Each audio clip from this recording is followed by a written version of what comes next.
네, 오늘 시그널픽에서는 이준석 개혁신당 대표 모셨습니다. 여쭤볼 게 많아서 바로 질문을 시작해야 할 것 같아요. 지금 엄청 바쁘시죠? 정신없네요. 이제 지방선거 준비 들어오고 이러다 보니까. 그러니까요. 주말부터 시작해서 일정이 엄청 숨가쁘게 이어져 오고 있는데 통일교 특검 얘기부터 해야 할 것 같아요. 개혁신당이 이제 중심이 돼서 통일교 특검을 민주당이 전격적으로 받겠다라고 이야기를 했어요. 그리고 어제 한번 만나셨죠? 만난 뒤에 내 결론은 각자 내고 나중에 협의하자가 됐어요. 개혁신당과 국민의힘이 합의한 그 3자 추천안에 대해서 민주당이 사실상 좀 거부한 걸로 봐야 되나요? 민주당 입장에서는 앞으로 계속 지연 전술을 펼 거로 보입니다. 결국에는 특검을 받지 않고 싶은 마음인데 우선 받겠다 해놓고 지연시킬 거냐, 아니면 지연시킬 것을 안 받는 모양을 가져갈 것이냐, 여기서 받는 척 안 받는, 그게 더 여론전에 유리하다고 봤던 것 같습니다. 그래서 여기서 계속 이제 군불 뗄 것 같아요. 뭐 수사 범위를 확대하자, 뭐 그리고 오늘 보니까 뭐 민주당계 인사들이 뭐 전광훈 넣자 뭐 이런 것도 나오고 하던데, 뭐 지연 전술이라고 다 국민들이 알 겁니다. 예. 그러니까 어제 특검 관련한 백브리핑에서 하신 말씀을 좀 보면 민주당이 받고 있는 의혹을 털어낼 정도의 형식과 속도감을 가져야 한다라고 하면서 정해진 시간에 열차는 떠날 수 있도록 하겠다라고 말씀을 하셨어요. 정해진 시간이 언제쯤인 건가요? 저는 연말 전국에서 어차피 연말 전국을 지나게 되면은 국회가 한동안 열리지 않는 상황입니다. 그렇기 때문에 연말 전국에서 끝장을 봐야 된다, 이렇게 생각하고 있고, 민주당 입장에서도 지금 여기서 침대 축구한다면 어떤 국민적 여론이 있을지를 알아야 된다, 이렇게 압박을 해 들어가려고 하는 거고요. 사실 장동혁 대표가 방금 전에도 언급했지만 필리버스터를 하는 국면으로 들어가면서 잠깐 이제 대화가 중단됐지만은 뭐 양당에서 공이 뭔가 함께 할 수 있는 일이 있다면은 압박 전술에 나설 수 있습니다. 지속적으로 장동혁 대표와도 물밑으로 대화를 하고 계셨던 거예요? 뭐라고 표현할지 모르겠는데 연락이 한번 오긴 왔습니다. 아, 연락이 왔어요? 예. 근데 뭐 각자의 지금 뭐 당무가 바쁘다 보니까 우선은 그 원내대표끼리 협상을 통해 가지고 법안 발의한 다음에 그것을 통과시키기 위한 방법론에는 뭐 공통의 부모를 찾아볼 수 있지 않을까 생각합니다. 향후에 이제 만날 수도 있다라는 가능성을 열어두신 건데 필리버스터 끝나고 뭔가 추가로 당대표들끼리의 뭔가 협조도 있을까요? 뭐 24시간 이상 하고 나면은 좀 피곤할 거 아닙니까? 그래서 좀 그거 정리된 다음에 뭐 접촉을 해보겠습니다. 네. 또 이 대표께서 말씀 중에 지금까지 은폐되거나 누락된 민주당 계열 인사가 많이 나올 거다라고 전망을 하셨어요. 혹시 근거가 있는 내용일까요? 뭐 지금 뭐 해저터널 이런 얘기 나오면서 뭐 사실상 정책적으로 해저터널이면 수십조 원짜리 사업입니다. 그렇기 때문에 이런 거를 성사시키기 위해서는 한두 사람 로비해가지고 되는 일이 아닐 겁니다. 그렇기 때문에 광범위한 로비를 했을 것으로 추측되고, 그래서 이번에 뭐 지금 나오는 거 보면은 전재수 장관을 이제 수사하는데 원래 처음에 4천만 원의 시계 2개 뭐 이런 얘기 나왔잖아요.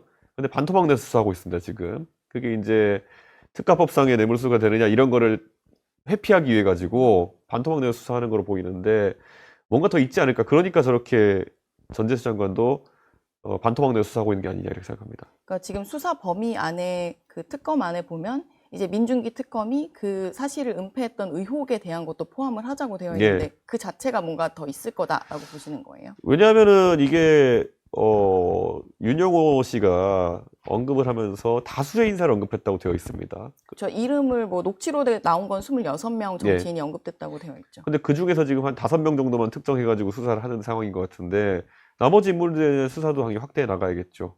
지금 그 사람들이 뭐 증거인멸이나 말 맞추기 할 시간을 주고 있는 거나 마찬가지거든요. 저는 전격적으로 나서야 된다고 생각합니다. 네, 아까 말씀하셨다시피 민주당은 약간 지연 전술을 쓸 거다라고 전망을 하고 있고, 그게 뭐 특검 추천권이든 수사 범위든 여러 가지 방식으로 지연할 수 있다고 아까 말씀을 하셨는데 그 부분은 어떻게 대응을 해야 하는 건가요? 그래서 여론에 계속 저희가 이제 여론전도 하고 전달해야 되는 것이, 제가 지금 방금 말씀드렸듯이 지금 증거인멸과 그 다음에 또 말 맞추기 할 시간을 주고 있는 거나 마찬가지다. 그러면 나중에 더 국민 분노가 커지면은 수사 범위를 더 민주적으로 확대할 수밖에 없는 것이다. 이렇게 여론전 가야 되는 거고요. 물리적으로 어떤 행동이 나설 것이냐는 저희가 고민을 해야겠지만요.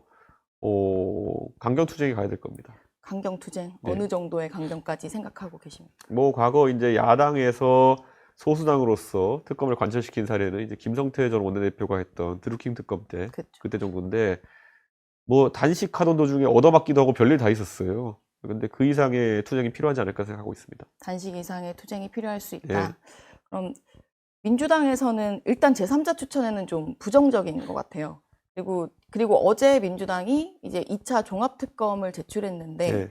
그 2차 종합특검에 대한 개혁신당의 입장은 어떻습니까? 그러니까 저희는 비상의 상시화를 굉장히 경계하거든요. 이게 예전에도 보면은 대한민국의 독재자들도 그렇고 다른 나라의 독재자들도 그렇고 비상을 계속 겁니다. 예, 계엄 사태를 지속시키거나 아니면 뭐 야간 통행 금지 이런 거 계속 걸어버리거나 그러니까 비상 사태를 계속 유리하게 인식하고 가져가는 사람들이 보통 독재자인데 대통령께서는 지금 특검, 특별재판부 이런 거 선호하시거든요.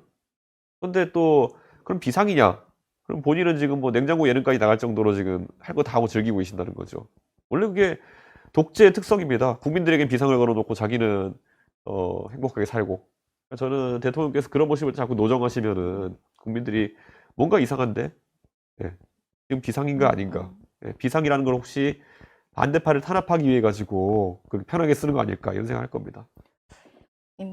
드루킹 특검이 출범을 하게 되면 그러니까 예전에 드루킹 특검의 사례를 봤을 때 이번에 통일교 특검도 예측하지 못한 방향으로 튈 수 있다라고 보는 측면도 있고 개혁신당이나 뭔가 국민의힘 입장에 더 많을 거다. 민주당 안에서는 그런 계산을 맞췄다라는 분석도 나오고 있거든요. 뭐 그런데 특검이라는 것이 그때 드루킹 특검이라는 것도 결국에는 채 20명도 안 되는 규모. 지금 뭐 3특검은 120명이 넘는 규모로 시작했거든요. 근데 그 채 20명도 안 되는 규모였고 계속 방해했어요. 그 당시 정권의 실세 중에 하나였던 김경수 경남도지사를 수사하는 상황이었기 때문에 야 저거 수사나 되겠냐 이렇게 하면서 조롱하고 나중에 기소도 못할 거다 이런 얘기했는데 결국 기소되고 유죄까지 나왔잖아요. 그러니까 특검이라는 거는 얼마나 기세가 좋냐 이런 것보다는 실제로 얼마나 그 특별검사가 되는 사람이 진지하게 수사 임하냐라는 거거든요. 그래서 저는 충분히 이번에 대규모가 아니더라도 제한된 규모에서도 한다고 하면은 결과가 나올 수 있다고 봅니다. 알겠습니다. 민주당에서 혹시 그 종합특검과 이 통일교 특검을 함께하는 방안에 대해서 뭔가 역제안을 하거나 함께 가려고 한다면 그러니까 살다 살다 종합특검이라는 이름이 얼마나 자기 모순적인지를 생각해 봐야 되는 거거든요. 그러니까 종합은 약간 좀 일반적인 막 이렇게 포괄 이런 거고 특검은 특별한 거잖아요. 그쵸. 그러니까 지금 말장난도 이제 도가 지나쳤습니다. 종합특검은 그 자체로 좀 언어 도단이다 이렇게 봐야 될 것 같습니다. 네, 알겠습니다. 일단 어제 그 조국 대표의 사과를 받으셨는데요. 그거에 대한 반응을 이게 듣고 싶습니다. 학생이 방송 나오려고 하면은 공부를 좀 하고 나와야지. 어제 갑자기 조국 대표가 KBS 아침 방송인가요? 가셔가지고 개혁신당에서 추천하는 특검에 대해 가지고 아니면 개혁신당이 주도하는 특검에 대해 가지고 굉장히 부정적인 의견을 피력하면서 이준석도 지금 뭐 통일교 의혹의 선상에 올라 있다는 듯이 말씀하셨거든요. 그 수사를 받은 예. 그러니까 이야기를 저는 그렇지 이게 뭐 비슷한 근거조차도 없는데 그렇게 하시는 걸 보고 조국 대표가 정말 방송 나오실 때 공부를 안 하시고 나오시는구나. 정말 청취자 그리고 국민에 대한 예의가 아니다. 그런 생각했습니다. 그래서 이제 공개적으로 사과 요구를 했고 조국 대표가 사과 메시지를 올렸는데 사과를 받아주시는 겁니까? 조국 대표가 거짓말을 많이 쳐가지고 감옥도 갔다 오시고 하다 보니까 교화가 됐는지는 모르겠지만은 법의 두려움은 좀 느끼는 것 같습니다. 그리고 저희가 이걸 바로잡기 위해서 모든 조치를 다 하겠다 했더니만은 저희는 그렇게까지 할 생각 없었는데 고소당할까봐 좀 고민하신 게 아닌가. 예, 그런 일단 생각입니다. 그래도 사과를 받아주시는 걸로 사과 형식이 좀 이상하긴 하던데요. 예. 조금 전체 약간 조건이 달려 있었나요? 예, 그래서 뭐 사과를 받은 건지는 제가 뭐 의사표명은 안 하겠습니다. 예, 조금 더 두려워하시라고. 예. 알겠습니다. 그럼 이제 당시 21일에 이제 조사 받으신 얘기를 여쭤봐야 될 것 같은데 당시 민주주의 특검이 이제 피의자로 소환을 해서 네. 9시간 넘게 조사를 받고 오셨어요. 일단 나오고 나서 하신 말씀이 나는 왜 피의자인지 이해하지 못한다라고 하셨는데 그럼 일단 이해하지 못하는데 응하신 이유가 있나요? 그러니까 이게 여론을 계속 의식해서 그렇게 하는 거거든요. 결국 이준석이 압수수색해놓고 왜 부르지도 않냐. 저게 오히려 민주당 지지층에서 굉장히 압박이 들어왔을 겁니다. 그렇기 때문에 우선 부르긴 불러야 되는데 뭐 그렇다고 이준석이 응하지 않으면은 또 제가 뭐 두려운 게 있어서 안 하는 것처럼 될까봐 저희는 그때 얘기했던 것처럼 쿠팡 청문회 한 다음에 가겠다 그랬고 실제 그렇게 갔던 거고요.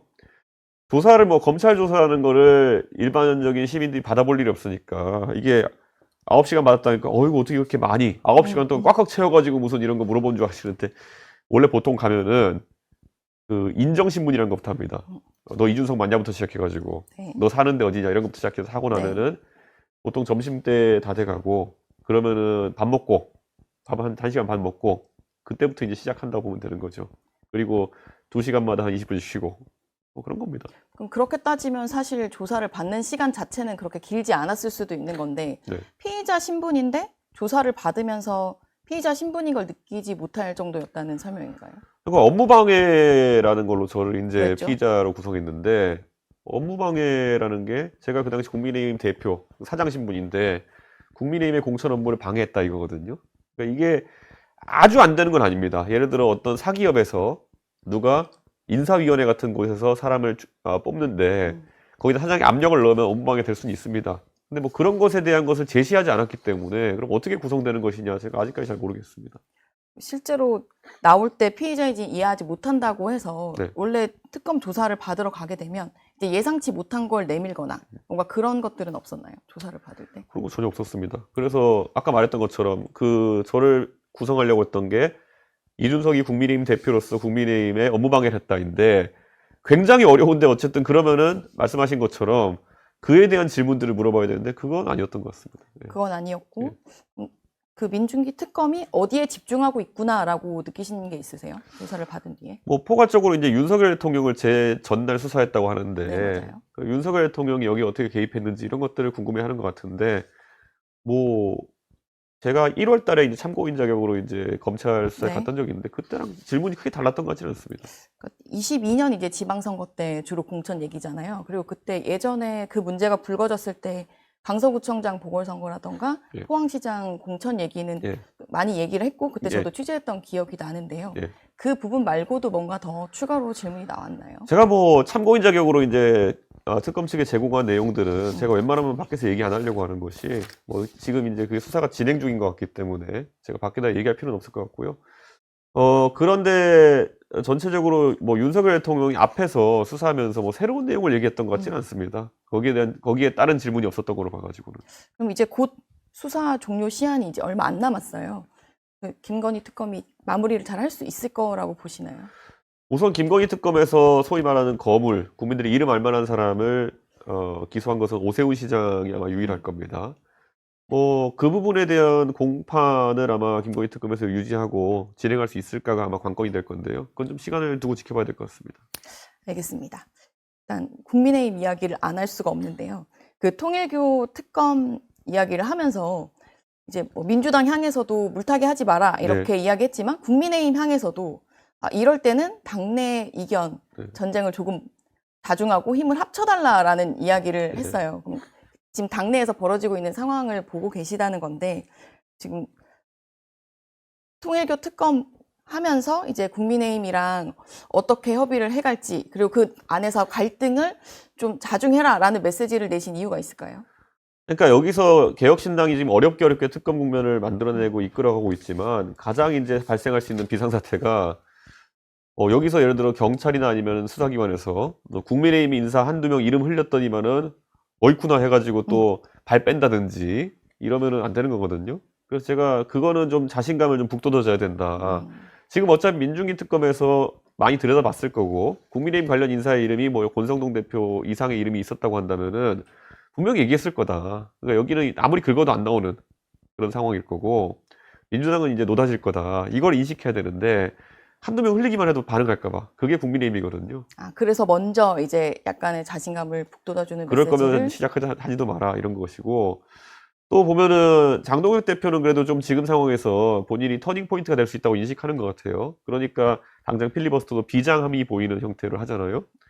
당내 또 다른 개파들을 보면은 지금 자기들이 윤리 함정에 빠져가지고 이거 어떻게 하나 하면서 지금 다른 식의 지금 정치를 시도하려는 분들이 있을 거거든요.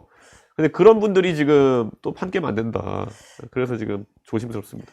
최근에 이제 국민의힘 전 현직 대표들에 대해서 코멘트를 하신 것도 좀 기사가 많이 나왔어요.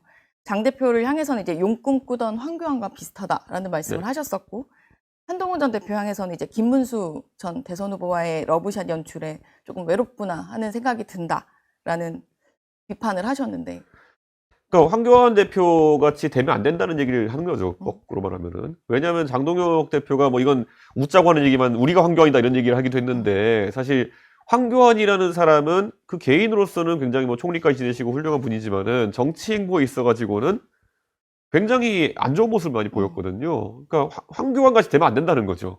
예. 그런데 그거를 뭐 다른 국면이긴 하지만 우리가 황교안이다 이러면서 이미지가 결부되는 것도 있고요.